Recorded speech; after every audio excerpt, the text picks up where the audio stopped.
Gawas sa nagsaka nga kaso sa dengue sa dakbayan sa Lapu-Lapu, nagkadaghan usab ang mga taptan sa tipdas.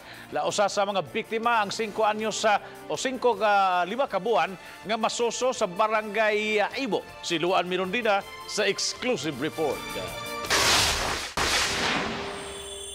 Kasamtangang gihaya sa kapilya sa Sitio Apro, Barangay Ibo, ang patayng lawas sa 5 ka buwang masuso nga si Dexy Kate Sinineng. Namatay ang bata kagahapon, Pebrero 26, human sa kapinduha ka simanang pabalik-balik nga pag-ubo, hilanat ug pagpanglawas sa mga rashes. Matod samahan sa bata, Pebrero 10 unang nadangat sa tambalanan si Dexy Kate ug nasuta nga nataptan kini og tipdas ug pneumonia.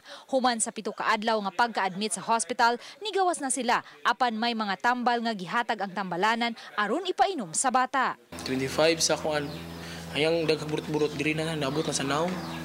Unto pagkaugma kay pa-check up na mo sa karahay, gibalibaran sa karahay. Ular ko na sa suto. Minsan balik na sa dito sa suto. Yan ambot pag-abot mo sa suto ma'am kay ang yang burot-burot naabot na diri sa lawas daghan na kay diri. Abot na sa suto alas 12 kapin. Nagiatiman dito alas 3 na. Alas 3. Nagihangat na siya kay giubo pa. Kagahapon sa kadlawon, nakutluan gayud sa kinabuhi si Dexy May. Sa death certificate, nabutang nga measles pneumonia ang hinungdan sa kamatayon sa bata. Grabe, di ko kadawat hapit mamay. Sakit kistanan, harap-harapan, ginako nga namatay ko anak. Sakit kistanan lagi. Wala mabakunahi batok tipda si Dexy Kate kay ubos sa lagda sa DOH, kinahanglang mutungtong og 6 ka buwan ngadto sa 59 ka buwan ang bata una kini mabakunahan batok tipdas. Wala mitugot nga magpa-on-cam interview ang in-charge sa Measles Outbreak Immunization Response sa dakbayan sa Lapu-Lapu. Apan gibutyag ni Mayor Paz Radasa, kinsa mihimo og pakisusi sa City Health Office nga posibleng nataptan ang masuso sa tipdas tungod sa exposure ni ini sa gawas. Ang nahitabo sad ang kalihukan sa inahan, anywhere she goes, nga lakaw-lakaw, iyang dado ng bata, which ang bata is not well pa. In fact, gidana niya sa Simala kay kanang pasalamat sa Ginoo ba na okay ra ang bata mo na ana. O niya, I think na-expose siguro maayo kay open jeep ko ana.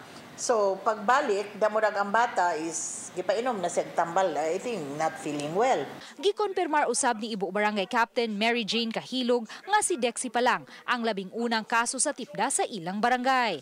Naglaraw ang mga opisyal nga mutunol og hinabang pinansyal ngadto sa pamilya sa biktima. As to the barangay funds, wala mi ana, amo alang personal nga magamot-amot mi nga mga opisyal. Base sa record sa Department of Health, ikaduha ang dakbayan sa Lapu-Lapu sa labing daghang kaso sa tipdas. Gikan Enero 1 hangtod Pebrero 27 karong tuiga, aduna nay 19 ka mga kaso sa tipdas ang dakbayan. Upat ni ini ang konfirmado ug usa ang nakalas. Uban ni Rinanti Quiñones, Luan Mirondina, Balitang Besdak.